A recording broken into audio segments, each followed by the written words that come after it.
My name is Jerm. This is Jerm Warfare, the Battle of Ideas. Todd Hayen, thank you for joining me in the trenches. Thank you for having me, Jerm. It's been a while since you and I talked, so I'm very excited about today. I think over a year, hey?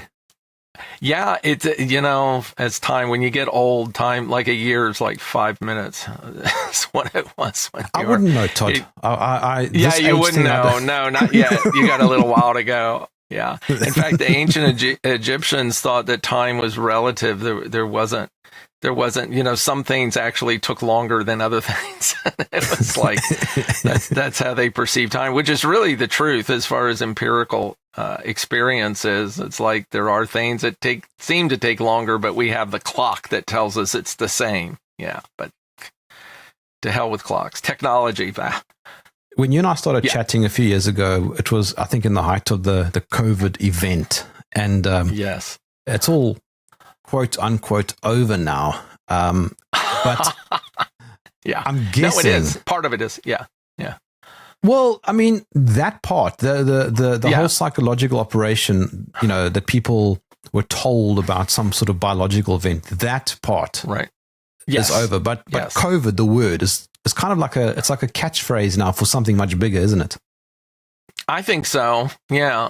I mean, I know exactly what you're saying. There's a danger. It's the lull before the storm. There's this feeling that it's not a feeling because it's evidential, but it's gone down below a certain level. When it raised above this level, it was like everybody wearing masks, everybody getting a shot, and constant news about the number of people that have died and whatever. That definitely has gone down below the noise level. But everything that stands behind what happened is still there and is still very dynamic and very strong. But the public doesn't see that. The public didn't even see it when it was actually happening. They didn't see it for what it was. They just took it point blank as to what the authority was telling them it was. And obviously, that's what we all talk about. But I think it's dangerous to believe, and my Substack really focuses on don't forget about this. This is still happening, and it's taking the form now of the CBDCs and the digital IDs, and even that's kind of lowered a little bit with its intensity of being pushed. But I think the primary thing we see it in now is the Middle East and the evil Trump who is trying to destroy the world. They get, it's a distraction because they don't really see what is trying to destroy the world. But anyway, that's you're Canadian, so what are your thoughts I'm both. What are your thoughts on Canada becoming a province of the US? I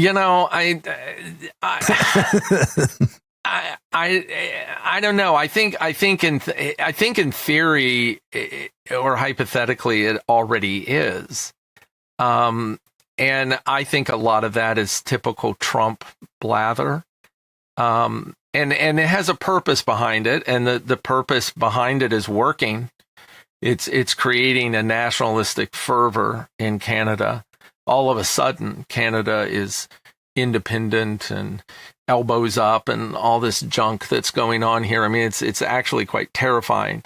And I think that was his intention, believe it or not. I don't think Trump's intention was to make Canada stronger, but to create this fervor, a nationalistic fervor, which essentially got Carney voted in. And I think that is advantageous to Trump. I don't know why. I mean, I can guess. I think other people more well informed and studying all of this stuff would give a better answer than I would as to why. But Trump says it himself. He would rather have the Liberal Party in place, and I think it's because he knows he can manipulate that easier.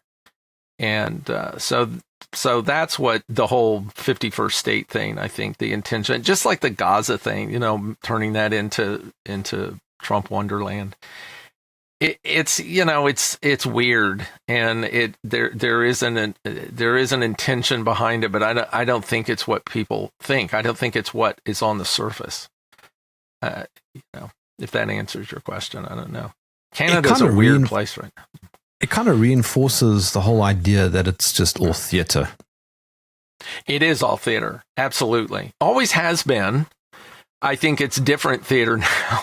I think it's, I mean, like with Trump getting pissed off the other day and dropping the F word and all that. I mean, that's all theater.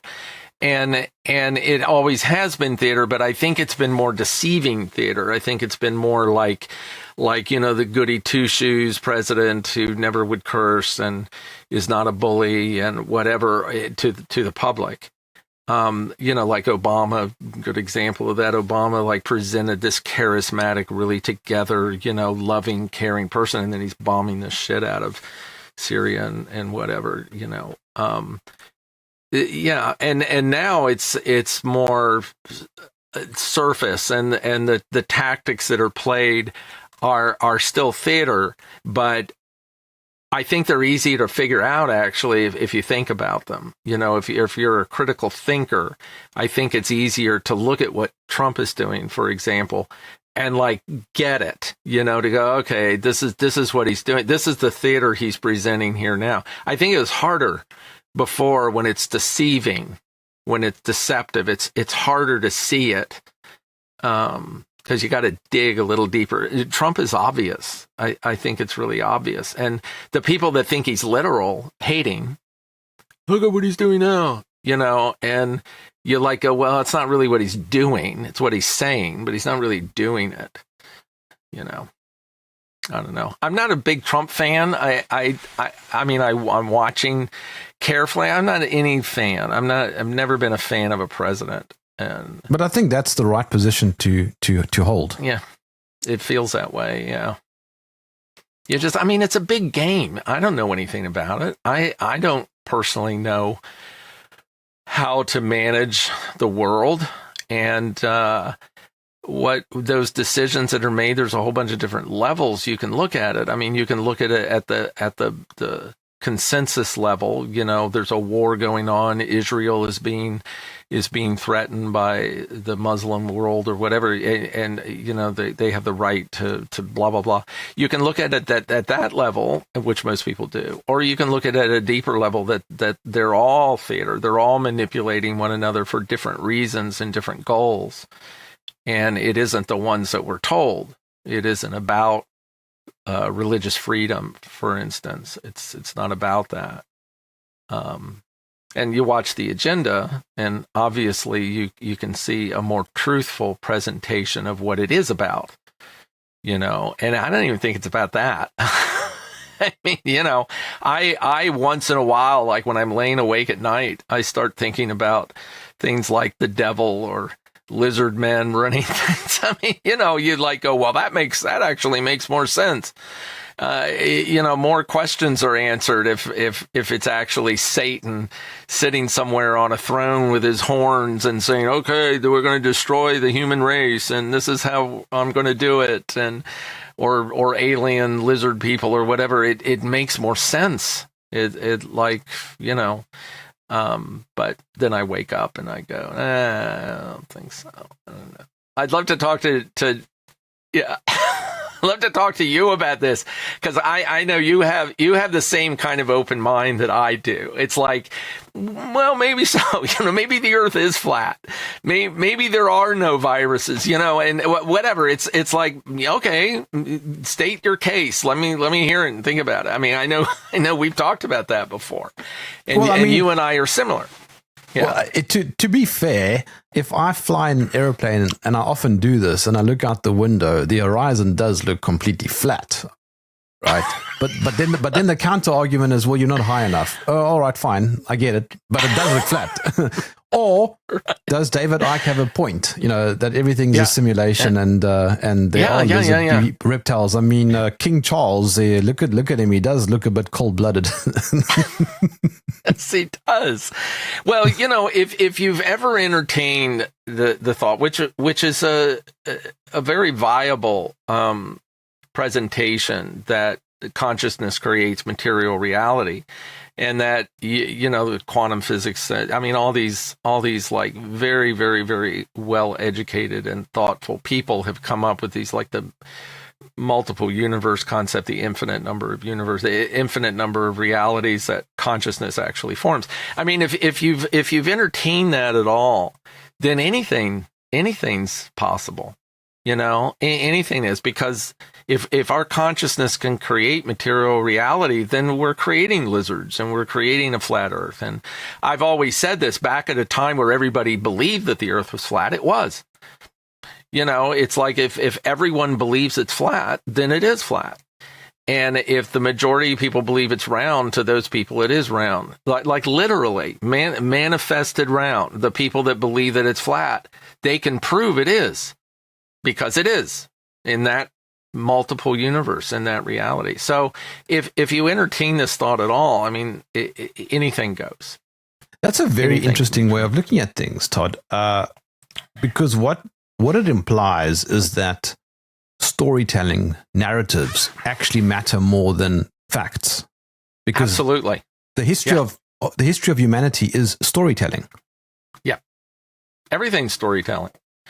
Human beings operate completely in a storytelling and an individual storytelling. You know, you look at animals, they also have stories, but they're more instinctive. They're more historical stories. You know, they're more about instincts, genetics, whatever. They have their own personal story, of course. If you have dogs at all, and you have, or cats or anything, well, cats, I don't know, but dogs, if you have dogs, it's very, very clear they have different distinct personalities. They make their own personal stories, but they don't live by them the same way humans do. I mean, and their stories are probably not as complex as the fabrication of the story we make. So everything we do is based on story. Some of it's consensual, obviously.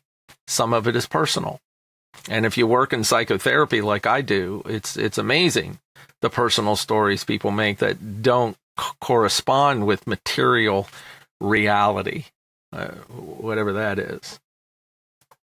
So I do take slight exception though to what you're saying, because it does sound a bit woo-woo postmodern, and I'm not a big fan of postmodernism where reality is relative. I mean, surely there is an objective reality. Well, you can believe that. Sure. That's your subjective view. Well, I wouldn't say it like, I mean, you get twisted up in a paradox with this kind of thinking, because I could say that. I could say, oh, well, that's your subjective thought about reality, so you know, it may not be true. But I don't think it really works that way. I think there is an objective material reality, but I think it's flexible, which... What is that objective then? No, you know, this is where you really get into the twist with it. And I can't even talk about this because I don't grok it myself. I mean, it's too weird. Is that the reality, the material reality that my consciousness makes is different than the one yours makes, but they overlap. Okay. It doesn't mean it's solipsistic. And this is where you run into the problem. It's not saying that I am the only conscious being on Earth and I create everything, which is a solipsistic idea. But it's saying that everybody has, and this is why I can't explain it, everybody has access to creating the material reality, but they're all separate, but they're not. They're all one. It's impossible to explain this. Maybe somebody out there listening can explain it. Or maybe there's a book that explains it. I can't explain it. I've always tried to. The closest I get is the one electron theory. I don't know. I think we may have even talked about this once. We've talked about so many strange things. But the one electron theory says that there's only one material particle, and it's the size of an electron, which isn't really a material particle. But anyway, let's just call it that. That it's one material particle that, since in quantum theory, that particle can be anywhere and everywhere at the same time. That to get from here to here takes no time. It's like zero time. So therefore, it can, from a material perspective, not from a spiritual one, but from a material perspective, that particle can paint the entire universe, the material part of the universe, all at once, because there's no time There's a quantum leap. And therefore that one particle creates everything that you and I are looking at. You, me, everybody else, everything. One particle creates it. So that's unity. That's the unity concept of materiality. Therefore, that particle can be controlled by consciousness, which is moving out of the material realm, and can paint anything the consciousness wants it to paint. Now, again, where you run into trouble is like, what am I painting? Is it the same as what you're painting? Is it, obviously we're sharing something. You see me, I see you, I see your microphone, you see mine. And it's like, so there is an objective reality to the two of us, and everybody else that we share something with, we can see, And I mean, even Carl Jung made a comment like, well, I think it wasn't Carl Jung, it was Einstein. I think it was Einstein made some comment that if you don't look at the moon, it's not there. It's like whatever we're seeing is painting in front of us, and anything we don't see doesn't actually exist. Like my wife now is at work, and it's like she really isn't there because I don't see her. I don't paint her there. Anyway, but I mean, why are we talking about this? There is a degree of truth in what you're saying. If I think back to the COVID era, millions and millions and millions of people were told that there was a deadly contagion that could kill them at any given moment, and they would need to have a vaccine, and they believed it, and they still do. And it was very real. And you've had these conversations with people. Yes, but I know so-and-so X who died from COVID. How dare you say that there was no pandemic? It was their reality. My reality is that there was no pandemic. Right. And, where you're getting, you're talking, which everybody, is going to do for the most part. You're talking at a certain level of this concept of creating reality. And this is the common concept of it, which is where we actually can see effect by mass belief in something. It's different than this higher level of creating your own reality, because up there, there's really nothing you can say. I mean, then you can say, well, you and I created the reality that people believed in the vaccine, that we created that, our consciousness created that, and created all the people, the higher authority telling everybody to get the vaccine. We created that. And it's like, well, that's when you get, well, what is that? I mean, that's at this weird level. We can't really talk about stuff at that level. It's too weird. The level you're talking about is the acceptable level, that if a whole bunch of people believe something, then they are going to take a certain action. All the Germans in 1932 that believed in Hitler, took a certain action. All the Chinese during the Cultural Revolution, they took a certain action. And all the people that believe in the vaccine takes a certain action. So it's like, how do you create that? And you create that. I don't think that happens, and I think you and I are on the same page with this. I don't think that happens organically. I think that has to be instigated by an agenda, which is what the movie The Agenda goes into. There has to be a decision somewhere here, and maybe it isn't as clear as we would like to think it is. Maybe it isn't like, well, let's get rid of 10 billion people and give them this poison vaccine to kill them all. It may not be that literal. It may be, but it may not be. It may be more of like, let's create this thing in order to get control over everybody, so we can kind of funnel them all into this, smart city, CBDC, digital ID, whatever the hell it is. So we can move them into that more easily because we've got them kind of captured into this fear and whatnot. Yeah. Now, why is it that those people fall for it and we don't? I think that's the big mystery. I don't get that. Why am I special that, and it's a huge dichotomy. I mean, this isn't just like, well, yeah, I kind of believe this and you believe that, whatever. I mean, this is radical. What we know and can see clearly in front of us that these other people can't see. I mean, it's like they're blind, literally. They can't see it. And if it's put right in front of them, they just reject it. It's like, la, la, la, la, no, I don't want to see that. That is weird.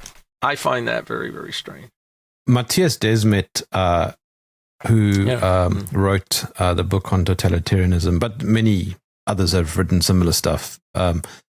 He said that around about a third of people at any given stage will be alert or awake, quote unquote, which suggests that there will never really be a critical mass that's bigger than that. I mean, if I think about my own circles of those who believed in the COVID scam, those who believed in the vaccine, it's always around about a third, more or less.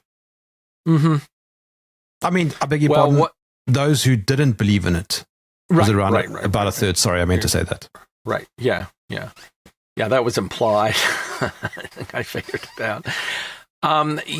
It's there is from my thinking and my research, there is definitely validity in an idea of a psychological psychosis, of mass psychosis. I don't think Desmond used that term. I think he used something else. He really dislikes that term. Dislikes that term. Yeah, I know. It was Robert Malone who went on to Rogan and unfortunately butchered what Matthias Desmet had written about. What does Desmond use? Mass something. What formation. Right. Exactly. And then again, you can also look at it from a psychotic perspective. It's more problematic because that's a psychic pathology that to see on a mass scale is a problem. But we've seen it in history. Mention the Germans and mention Chinese, the Cultural Revolution, and there's many others. Obviously, some bigger, some smaller, throughout history, where it appears as if people become psychotic. Technically, they probably aren't, from a psychological perspective. But it is a mass formation. And, Desmond's a lot clearer with this. He's a brilliant psychologist, so he obviously can word this much better than I can. But there's more to it now, because those examples are radical cultural influences. And what we're seeing now isn't as radical as, say, National Socialism in Germany or the Cultural Revolution. They're not as radical. They are there. I think they do have an upper feed. They're coming down from this, WEF, UN, whatever, like the agenda talks about.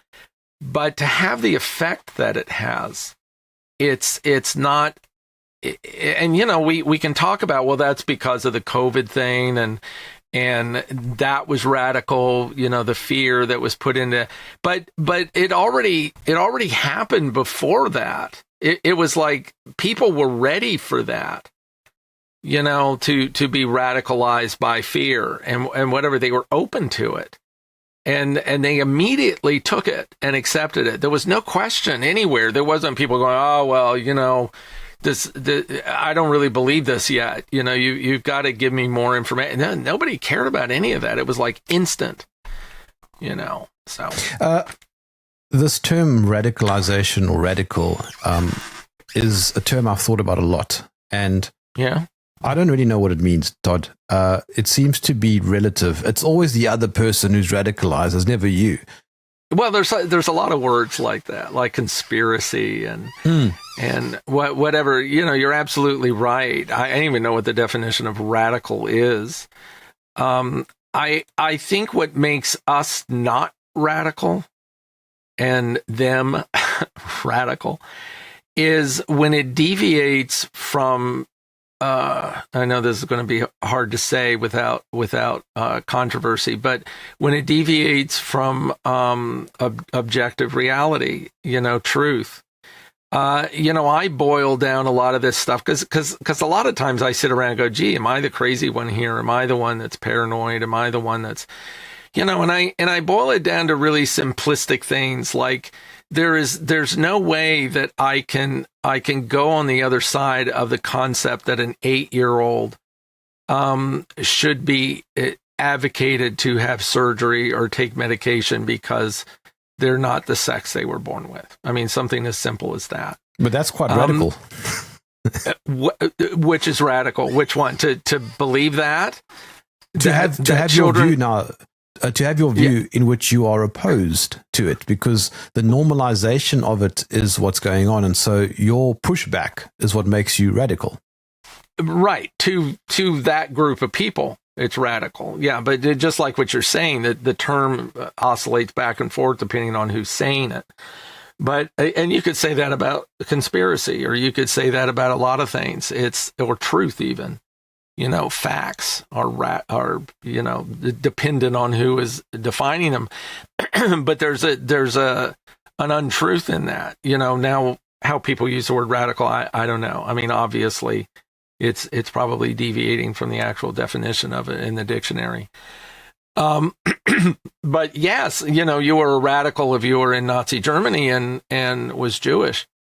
Or believed, or was not Jewish, but believed that the Nazi idea of exterminating, or not, people didn't necessarily know that's what was happening, but the negative perception of Jews. If you didn't believe in that, you were radical. Yeah, but also, sorry, but similarly, the negative perception of Nazi Germans, because we have to establish what was real at the time, and it's not just that, it's any form of history. Look at South Africa, for example, right? Because we had apartheid, so therefore the black population was oppressed for a few decades by a white minority. That creates the perception that I, as a white South African, hate blacks. Well, you're guilty by association. Yeah. Yeah, and that's the same thing going back to the Trump thing. Anybody that doesn't think Trump is somebody to hate is somehow sick, hates blacks and homosexuals and whatever, because the perception is that Trump hates those people too, which I don't think is true. But we're getting into like objective truth. It's like, what is that? And I think it boils down, as you reduce it and reduce it and reduce it, it does boil down to kind of basic values of life and decency and whatever. And there are, of course, people that even argue with that. I mean, the Nietzsche concept of creating your own morality. What is morality? I mean, what's good for the snake is not good for the mouse. Yeah, but it's like, that's why sorry for interjecting, but that's why I tend to make the argument that, I don't know if you agree with me, but I make the argument that it's very good, it's very healthy to have a belief in something outside of the material. I absolutely agree. In fact, I think that's one of the primary reasons why we're in the mess we're in, is because the agenda is made great effort over many years in the West, at least, to remove any kind of spiritual faith or religion. But that removal of faith gets replaced with the belief in the state, for example, or in the technocratic authorities. Yeah, exactly. I mean, Jung said this years ago. He said that God is an archetype that we will relate to, and if we remove God, then you're going to relate to some other power or authority, whatever it might be. That probably isn't a good idea. At least God is like, it's like you can't really nail it down. Like, God isn't an authority in the sense, and that's a lot of reason I hear all the time that people don't believe in God, is because they say, "Wow, it's just another authority." And it's like, well, do you believe in sticking your finger in a light socket? And they go, no. And then I go, well, so you think electricity is an authority over you? You think it's a boss, it's telling you what to do? And they go, no. And I go, well, then why don't you stick your finger in the light socket? It's like, do you think that electricity has power over you? Well, yeah. Okay. I mean, it's the same kind of thing. I mean, of course it's different, but the rules of God are just common sense rules. It's like, if you want to have a shitty life, then go do this, and you will. It's like, God isn't going to punish you. You're just going to have a shitty life. Yeah. But I mean, you were touching on something that I've been thinking about also. So, I've had David Icke on my show a few times, and I like David, and I like some of his views. Yeah, I do too. But I really take issue with his sort of anti-religious position. Because it requires a remarkable amount of hubris to think that you are powerful enough to be in full control. And that's one of the things that I think is beautiful about belief, faith, is that it does force a sense of humility on you. Absolutely. Yeah. And I'm not that familiar with David Icke's work to even know that about him. I wasn't aware of that. Well, he says that religion is a control mechanism. Well, religion is. Yes. I mean, religion, and this is something people always conflate, religion and belief or faith or, spirituality, because that's a catchphrase. It's not the same. Religion is an organization organized by people in order to, at its authentic core, to propagate or to preach or to, whatever a particular idea about what God is or what Jesus is or whatever it might be. That's open to problems. And obviously, there's been a lot of them over time. It's open to problems in interpretation. It's open to problems of corruption. It's open to problems of seizing power and whatever it might be. Religion isn't the issue, although I think religion is wonderful as a framework for people that believe, that can go to church and can, do all the ritual structures of the religion. But it is a problem. Organized religion does have its problems, in my view. If you find the right place or the right one or the right group of people, whatever, it may not have as much problem. It's more of a historical problem to me than it is an active one. But what you said earlier about the humility, it's like the whole concept of transhumanism, which is kind of one of the leaders in this whole world weirdness that's going on, is this idea that we can transcend God's creation, God's ability to create and to make the complexity of the world, that energy, whatever you want to call it God, call it whatever you want, that we can do that ourselves. And we're so far away from anything just because we can build a robot, it's like, oh, look, or AI or whatever, oh, look what we're doing, we're as good as God, or the medicine thing or whatever is nonsense. And there's such a great, I don't know how familiar you are with the book of Job. There's such the kind of the culmination of that, Job gets all pissed off and like saying, why are you doing this to me? You've destroyed my life. You've done this, you've done that. And he has this face off with God, and God, I'm paraphrasing obviously, but God basically says, why, you're like one person and you're like making this big deal out of this shit. It's of course God didn't say that, but it's like, look at all that I've done. Look at what I've created. How dare you even question this? This doesn't have anything to do with you as an individual person. Look at he goes through, look at the forest, look at the animals, look at the rivers, look at this, look at all of this brilliant creation that I have created. And you're going to focus on this? You're going to get upset with me because I killed your family or whatever. And it's, of course, it's all metaphorical. It's not literal. Oh, God's a bad thing. He hurt this poor man that really believed in him or whatnot. It's a metaphor. It's an analogy of what it is we focus on that we judge God by. We judge God, but well, if there was a God, we wouldn't have like childhood leukemia, and we wouldn't have cancer, and we wouldn't have God wouldn't do that. He's hateful, and he's this and he's that, and it's like the whole purpose of being a being, a material being, is that we die and that we live for a short period of time, and then we die, and it's like that's the material thing. That's not the importance of it. And most of what God does that people say is shitty, we bring on ourselves. We have free will, and we create most of the problem that we complain that God has created for us. Do you think we have free will? I thought about that also. I'm not sure. Yeah, I know. That's a big topic. I shouldn't be talking about any of this. I'm just an idiot. You're throwing out trigger words here. I know. I'm thinking about all your listeners that are going, who does this guy think he is? It's what Noam Chomsky said.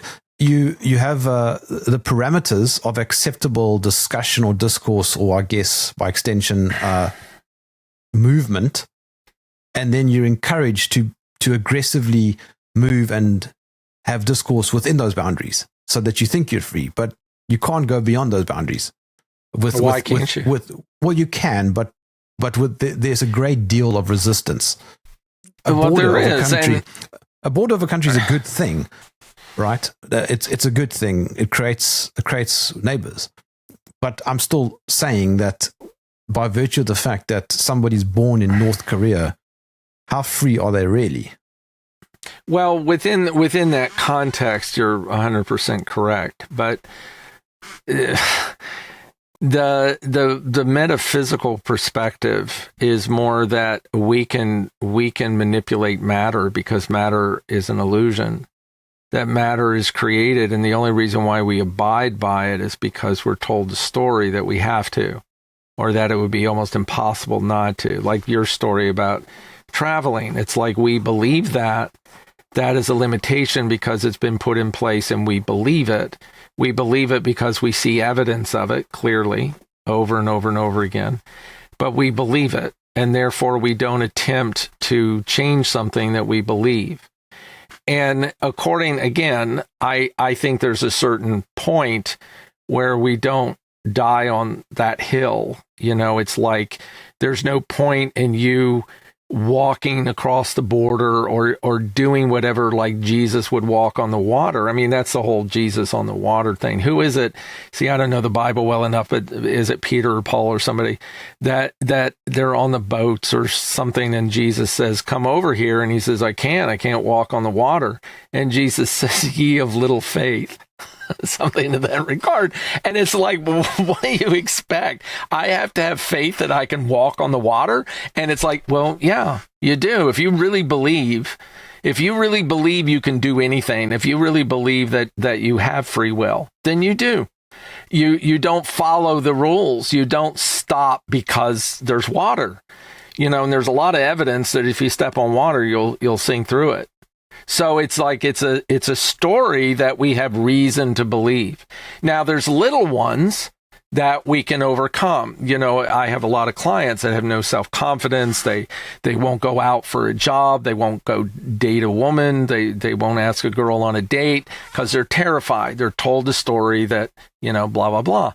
Those are easier ones. Say, well, just go do it. It's like there isn't a policeman there that's going to like crack him in the head if he goes and asks a girl out on a date. So there's not a lot of evidence to say other than rejection. No, I don't want to go on a date with you. You're ugly. Okay, that's rejection. But they face that over and over and over again, and eventually something will come through. So those are easy ones, obviously, to do. They're not easy for a lot of people, but they're at least conceptually easy, where what you're saying is not. I mean, to break that story is not easy, but have you tried? Have you just walked up to the gate and say, I'm going to get on that plane and go? Have you tried? No, probably not. I wouldn't either.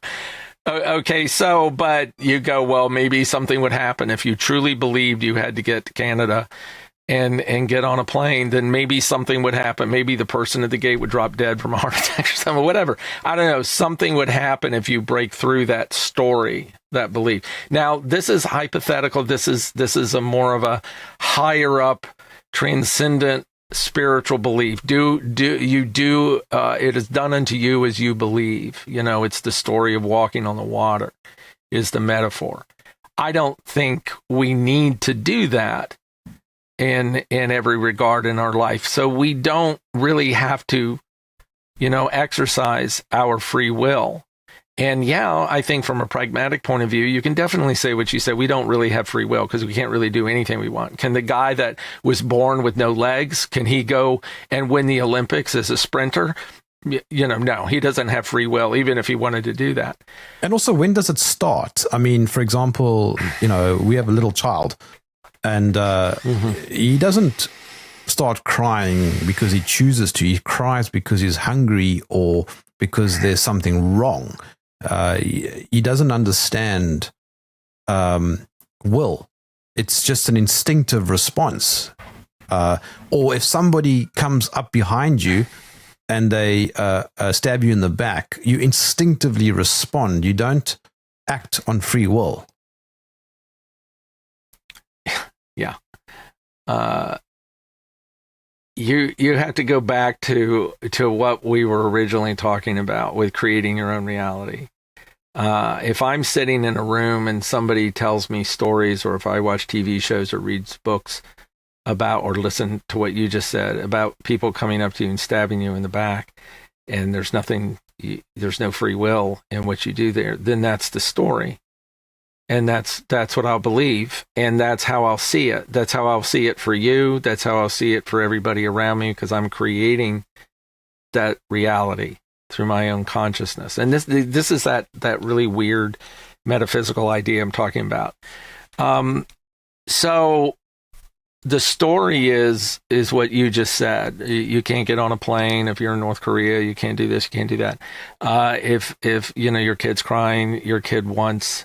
He's not exercising free will, and neither are you, because you don't want him to be crying and whatnot. But that goes into this idea that we're creating our own reality. If we created a reality where nobody stabbed anybody, where all borders were free and kids got everything that they wanted, then that would be the reality we would be living in. And I'm not quite sure if that's good.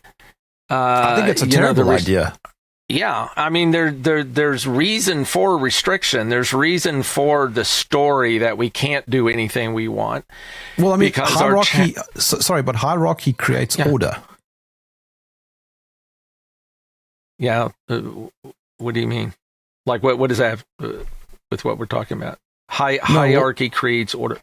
Yeah, and order creates boundaries and parameters. For physical beings, yeah.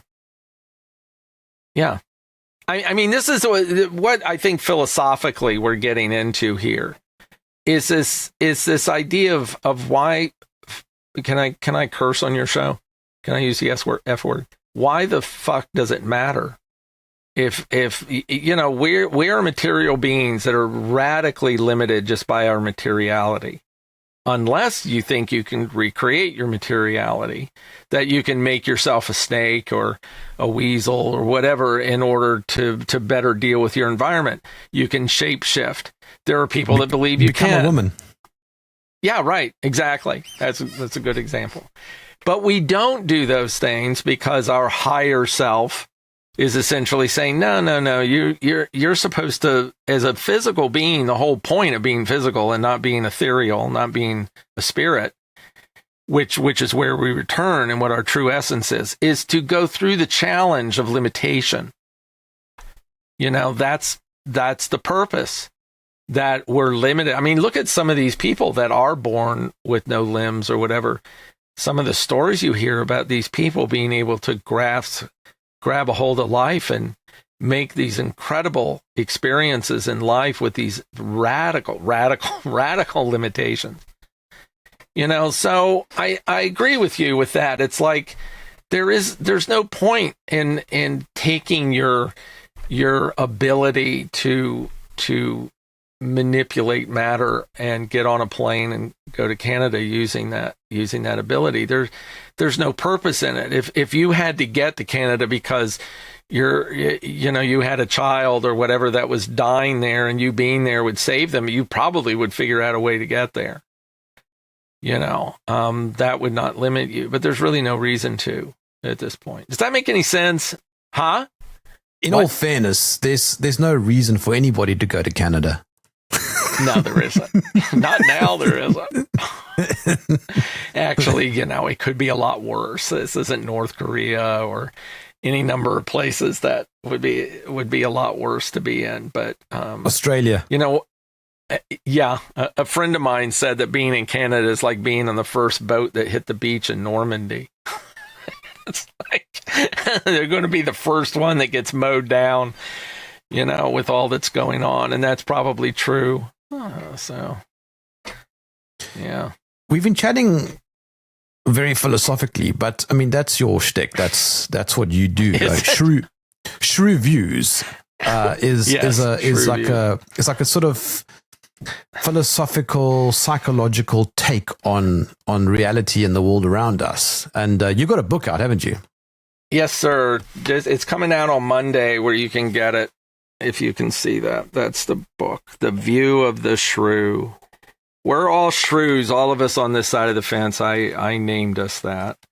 And that's my Substack is shrewsviews.com.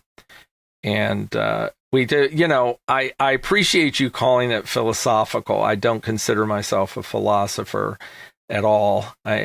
But I think it's more philosophy and psychology from a layman's perspective, really, even though I'm a professional psychologist or psychotherapist.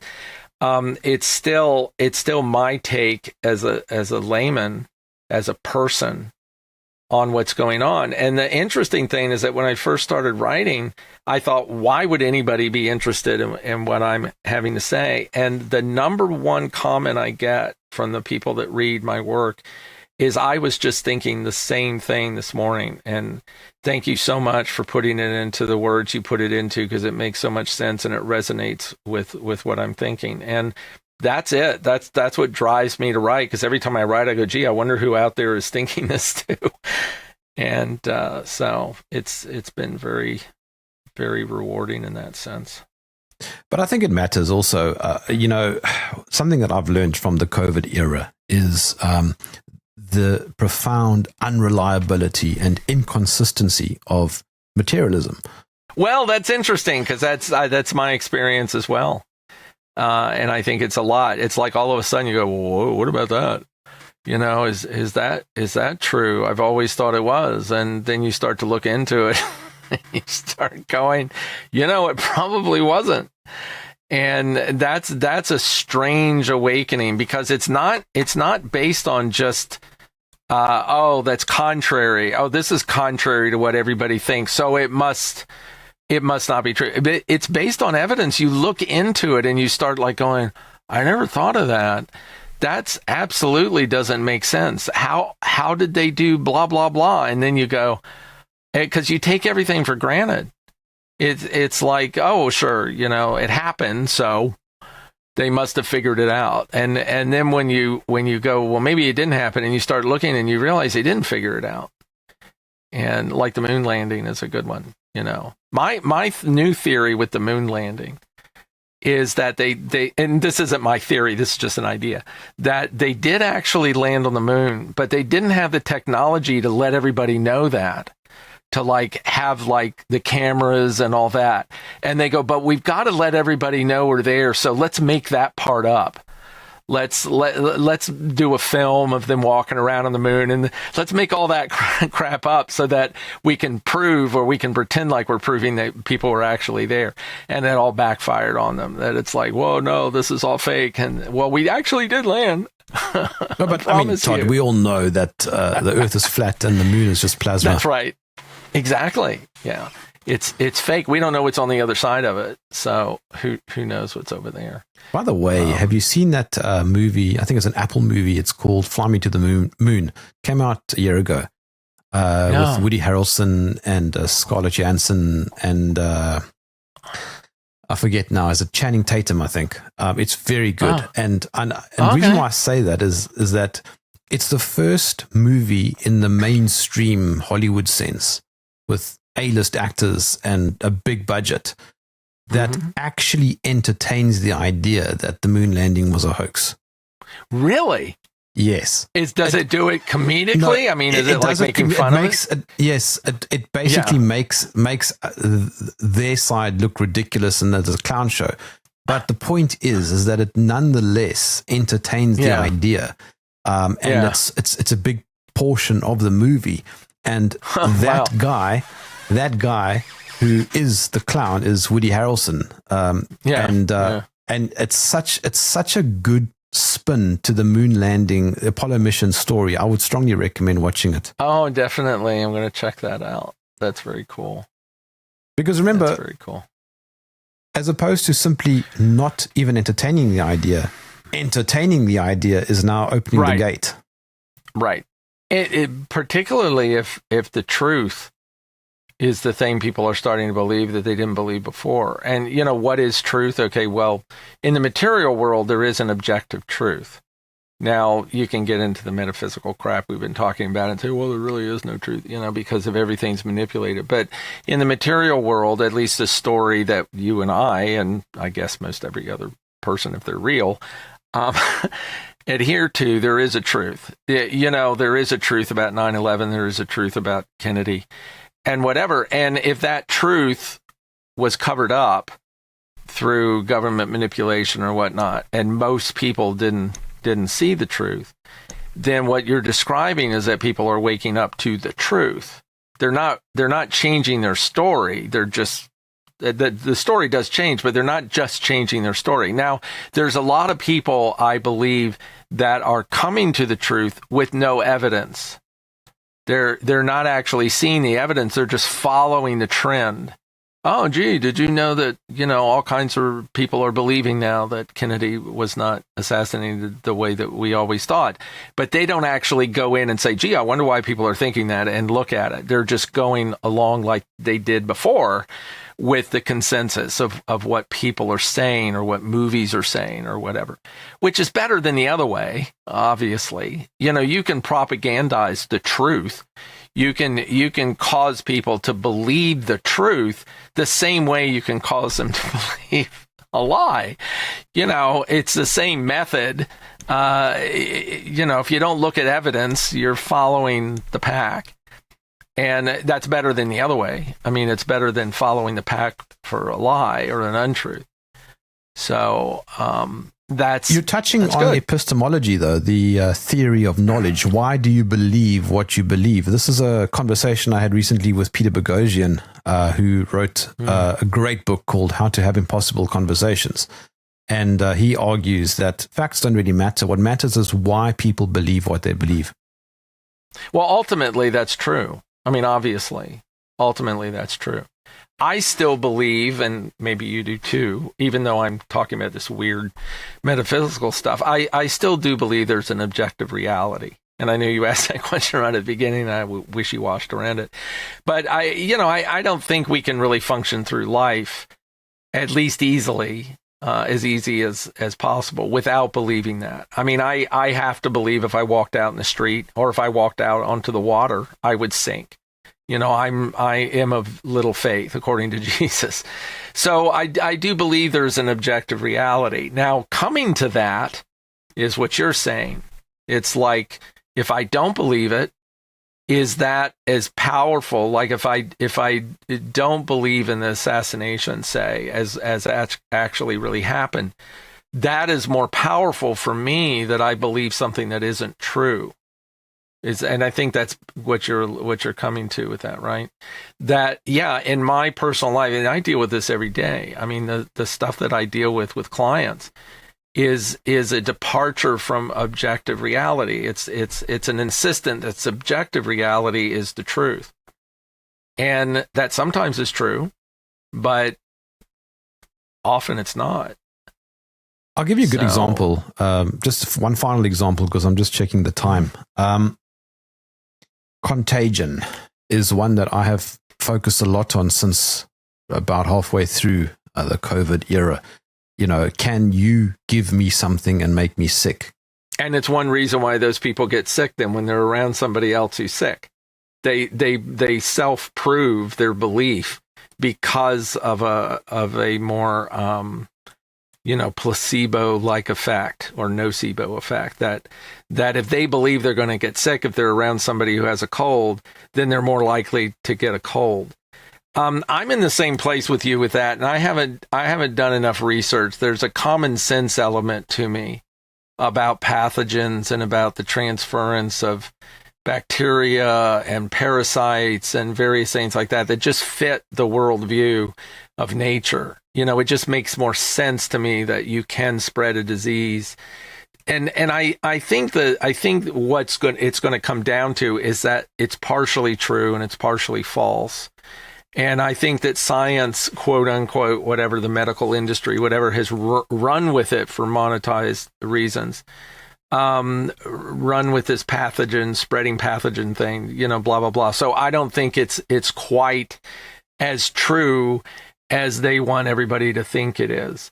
And I'm very much on the fence with the virus thing. I'm very close to believing that the virus idea is not accurate. But the whole bubonic plague with fleas and did fleas actually have a pathogen in them that they bit people from being on rats and whatever?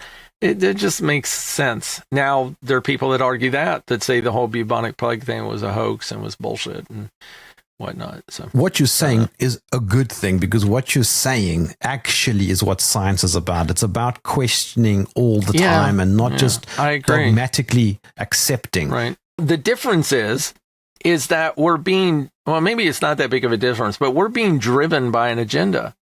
There is an agenda there that says, hey, it's to our better interest that everybody believe this. That we will be able to control it better if everybody believed this. And, you could say, well, the medical industry's always had an agenda because there's money involved, big pharma, whatever. And that's true. The king 100, 200 years ago has an agenda. But those are more obvious manipulations, than what we're seeing now. What we're seeing now is cloaked in deception.